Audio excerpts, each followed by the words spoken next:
Ganga gue Oh, iki ya, oi. un eloto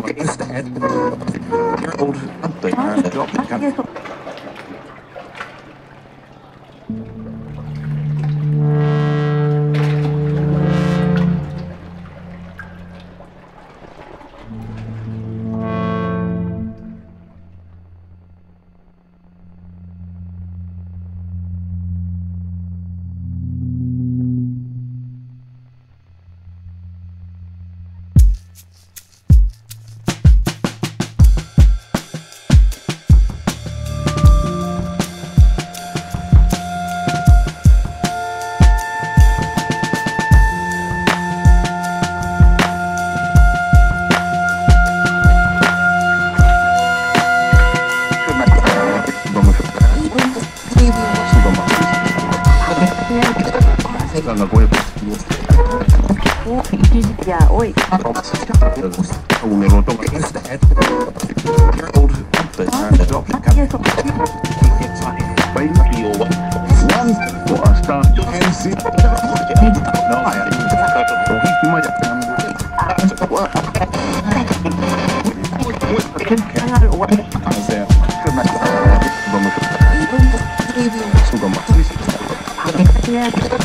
Ganga gue Ya, oi. un eloto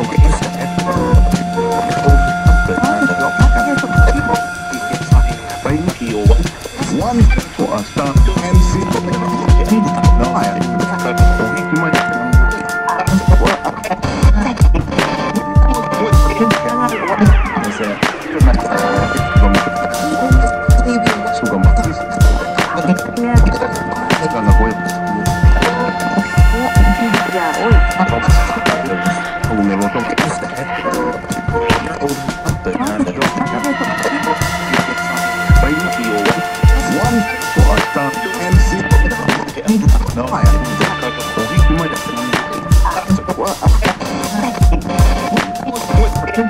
one for a star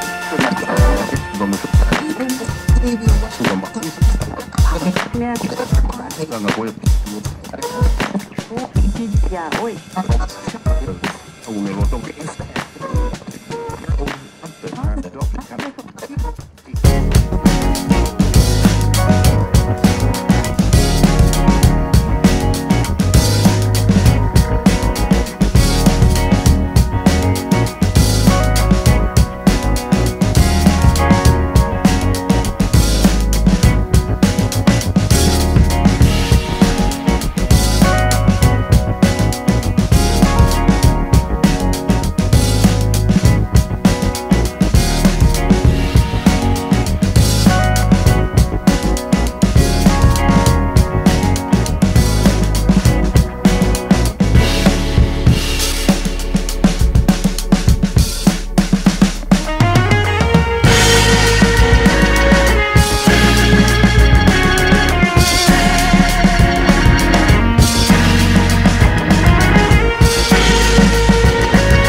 కేంద్రంలో ఉన్నటువంటి senior నేతలు కావచ్చు, అలాగే AICC ప్రముఖులు కావచ్చు, అలాగే రాష్ట్రానికి చెందినటువంటి అనేక మంది నేతల మధ్య వీరంతా కూడా ఈ ఈ కార్యక్రమంలో వీరు లాంఛనంగా కాంగ్రెస్ పార్టీలో చేరారు.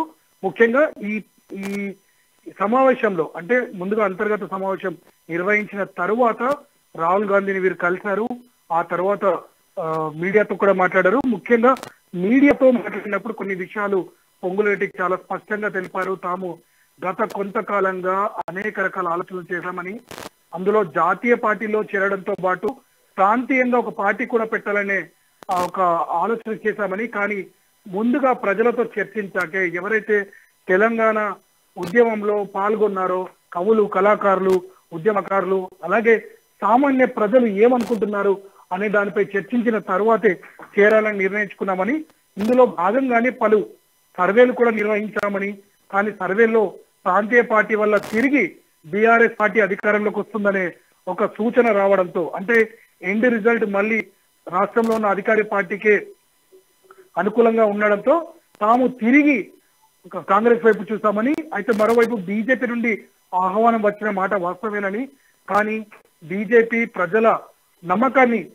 చూరగొనడంలో విఫలమవుతోందని, ఇటువంటి పరిస్థితుల్లో కాంగ్రెస్ మాత్రమే ప్రత్యామ్నాయం వారు ముందుకొచ్చారు. మరోవైపు దీనికి సంబంధించి అంటే ఈ చేరిక తరువాత వీరు నేరుగా సోనియా గాంధీ నివాసానికి వెళ్లారు. జూలై 2వ తేదీన సభకు సంబంధించి వారు ప్రియాంక గాంధీని ఆహ్వానించినట్టుగా తెలుస్తోంది. మరోవైపు ఈ సభ ద్వారా మరొకసారి చేరికల్ని పెంచాలంటే రాష్ట్రంలో ఎవరైతే కాంగ్రెస్ పార్టీలో చేరాలని అనుకుంటున్నారో వారంతా కూడా ఇందులో మళ్ళీ చేరే విధంగా, ఆ పార్టీలోకి వచ్చే విధంగా, అంటే గర్వాపసి లాగా వీరు ఈ కార్యక్రమాన్ని నిర్వహించాలనుకుంటున్నారు. ఖమ్మంలో జరిగే ఈ సభకు భారీ ఎత్తున ప్రజల్ని తాము తరలిస్తామని, మరోవైపు కాంగ్రెస్ శ్రేణులు కూడా దీనికోసం ఇప్పటి నుండే పూర్తి స్థాయిలో ఏర్పాట్లు చేస్తున్నాయని, మరోవైపు ఎవరైతే నాయకులు వేరే పార్టీల్లో ఉన్నారో వారు వస్తామని తమకు అంతర్గతంగా ఇప్పటికే తెలిపారని, ఇటువంటి పరిస్థితుల్లో వారంతా కూడా వచ్చే అవకాశం ఉందని తెలుపుతున్నారు. ఈ ఈ చేరిక ఏదైతే ఉందో అంటే వీరిద్దరి జాయినింగ్ తర్వాత చాలా పెద్ద ఎత్తున కాంగ్రెస్ పార్టీలోకి నేతలు వచ్చే అవకాశం ఉంది. ఓవరాల్ గా చూసినట్లయితే పార్టీని మరింత బలపడే విధంగా వీరిచ్చిన హామీకి అనుగుణంగానే ముందుకెళ్లే అవకాశం కనిపిస్తున్నాయి. వారిని పొద్దున్నే చూసుకున్నట్లయితే ఈ రోజు ఉదయం ఠాక్రే ఒక స్టేట్మెంట్ అయితే ఇచ్చారు. పార్టీలోకి వస్తే కండిషన్స్ ఒప్పుకునే పరిస్థితి లేదు అని స్టేట్మెంట్ అయితే ఇచ్చారు పొద్దున ఈ రోజు ఉదయం. అదేవిధంగా ఇప్పుడు పొంగులేటి అదేవిధంగా జూపల్లి ఇద్దరు పార్టీలో చేరారు. సో వాళ్ళ ఒప్పందాలు ఒప్పుకున్నారు అంటే అనుచరులకు కూడా సీట్లు ఇస్తున్నట్లు వార్తలు అయితే వచ్చినాయి. దీన్ని ఏ విధంగా స్పందించారు? నిజానికి దీనికి సంబంధించి ఒక స్పష్టత అనేది ఇప్పటికీ రాలేదు. ఎందుకంటే పొంగులేటి కూడా తన అనుచరులకు టికెట్లు ఇవ్వాలని మొదటి నుండి పట్టుబడుతున్నారు.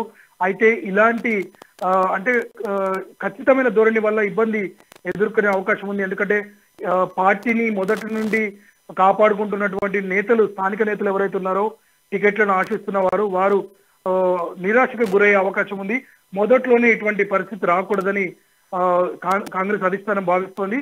ఎందుకంటే కలిసికట్టుగా ముందుకు వెళ్ళినట్లయితే, అలాగే కొత్త పాత సీనియర్ జూనియర్ అనే తేడా లేకుండా కలిసి పనిచేసినట్లయితే తప్పకుండా అధికారంలోకి వచ్చే అవకాశం ఉందని వీరు భావిస్తున్నారు. ఇటువంటి పరిస్థితుల్లో వారికి సంబంధించి కొన్ని హామీలను నెరవేరుస్తూనే కొన్ని తమకు సంబంధించినటువంటి విషయాన్ని కూడా వారి ముందు ఉంచినట్టుగా తెలుస్తుంది.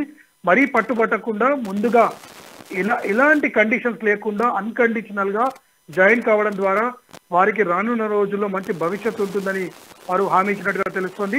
కానీ కీలక నేతలకు, ఎవరైతే కీలక అనుచరులు ఉన్నారో వారికి మాత్రం ఖచ్చితంగా న్యాయం చేస్తామని చెప్పినట్టుగా తెలుస్తోంది. వరుణ్, శ్రీనివాస్ రెడ్డి చేరిక విషయంలో రేణుకా చౌదరి ప్రత్యేక పాత్ర పోషించి చక్రం తిప్పుతున్నట్టు పొద్దునుంచి అయితే వార్తలు అయితే వచ్చాయి రాజ్.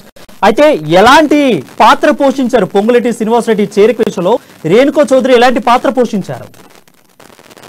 నిజానికి రేణుకా చౌదరి గత కొంతకాలంగా యాక్టివ్ గా లేని విషయం తెలిసిందే. కానీ ఎప్పుడైతే పొంగులేటి జాతీయ పార్టీల వైపు చూస్తున్నారని వార్తలు వచ్చాయో అప్పుడు చాలా వరకు బీజేపీ వైపు వెళ్తారని అనుకున్నారు. కానీ రేణుకా చౌదరి పూర్తి స్థాయిలో, అంటే నిజానికి ఖమ్మంలో మొదటి నుండి పట్టున్నటువంటి కాంగ్రెస్ పార్టీకి మరొకసారి పునర్వైభవం తేవాలంటే ఖచ్చితంగా సీనియర్ల ఎవరైతే ఉద్యమంతో పాటు ఈ రాజకీయాలు అంటే రూట్ లెవెల్లో ఉన్న పరిచయాలు ఉన్నటువంటి నేతల అవసరం ఉంది.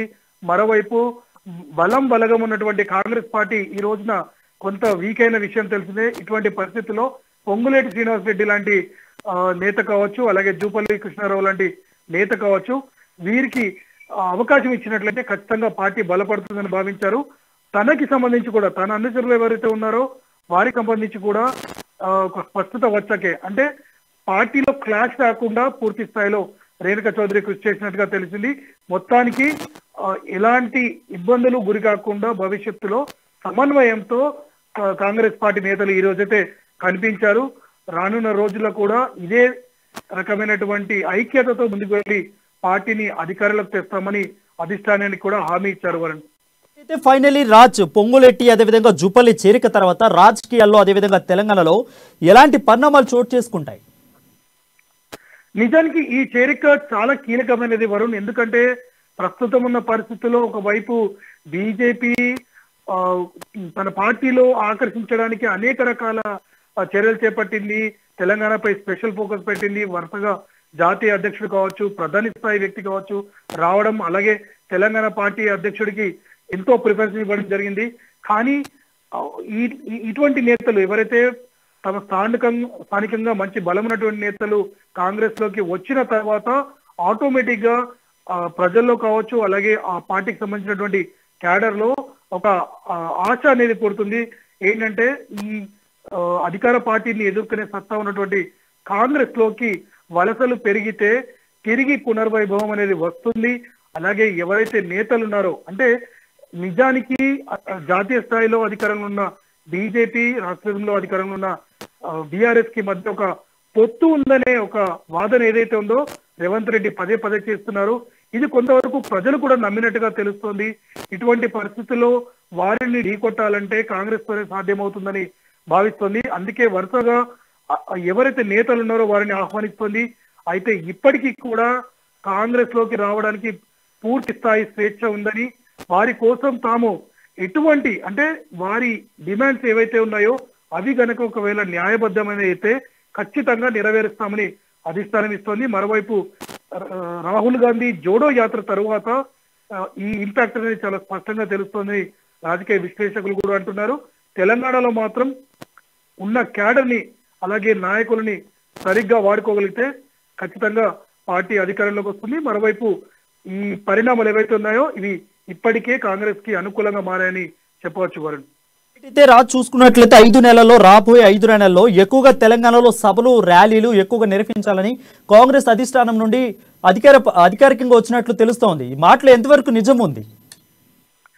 నిజానికి కాంగ్రెస్ పార్టీకి తెలంగాణలో చాలా అద్భుతమైనటువంటి రెస్పాన్స్ వస్తుంది. ఎందుకంటే పార్టీ వల్లే తెలంగాణ ఏర్పడింది అనే ఒక సింపతి అయితే ఉంది. కానీ మొదట్లో ఏదైతే ఈ ఇచ్చినటువంటి ఈ విషయాన్ని కాంగ్రెస్ పార్టీ నేతలు సరిగ్గా వాడుకోలేకపోయారనే ఒక వాదన ఉండేది. కానీ ప్రస్తుతం వరుసగా 2 సార్లు అధికారంలోకి వచ్చినటువంటి బీఆర్ఎస్ ఏదైతే ఉందో హామీలు నెరవేర్చడంలో పూర్తిగా విఫలమైందని, మరోవైపు తాము ప్రారంభించినటువంటి కొన్ని పథకాలకు పేర్లు మార్చి కేవలం పైన మాత్రమే ఆ పథకాలు అమలు చేసిందని, ఒకవేళ తాము కనుక వస్తే ఖచ్చితంగా ప్రతి పేదవాడికి న్యాయం చేసే విధంగా తాము ముందుకెళ్తామని కాంగ్రెస్ నేతలు ఇప్పటికే అంటున్నారు. ఇందులో భాగంగానే ఎక్కువ స్థాయి అంటే ప్రజా సమస్యలపై ఒకవైపు పోరాడుతూనే ఎక్కడికక్కడ బహిరంగ సభలు నిర్వహించడం ద్వారా, అలాగే ప్రియాంక గాంధీ లాంటి జాతీయ స్థాయి నేతని ఆహ్వానించడం ద్వారా, ఇన్ఛార్జ్ గా ఉంచడం ద్వారా ఖచ్చితంగా అక్కడ మార్పులు తీసుకొస్తామని కాంగ్రెస్ పార్టీ భావిస్తోంది. వరం, right, thank you Raju for the clear updates.